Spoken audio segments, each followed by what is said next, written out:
Mixie ஜாரில் ஒரு வெங்காயம், 2 தக்காளி, பட்டை, 4 லவங்கம், 3 ஏலக்காய், அரை அன்னாச்சிப்பூ, சோம்பு, தண்ணி சேர்த்து மிக்சியில் நைஸாக அரைச்சிடலாம். பேன் சூடானதும் 1 டேபிள் ஸ்பூன்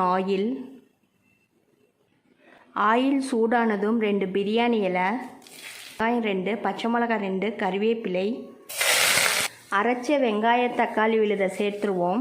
காலிஃப்ளவர் 2 கப்பு, இஞ்சி பூண்டு விழுது, ஸ்பூன் மிளகாய்த்தூள், ஸ்பூன் தனியாத்தூள், உப்பு சேர்த்துருவோம்.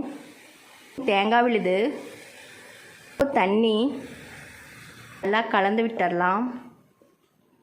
4 நிமிஷத்துக்கு குக் பண்ணிடலாம்.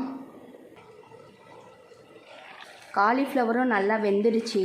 காலிஃப்ளவர் மசாலா கறி ரெடி ஆயிடுச்சு. இது போல் ட்ரை பண்ணி பாருங்கள். தேங்க்யூ.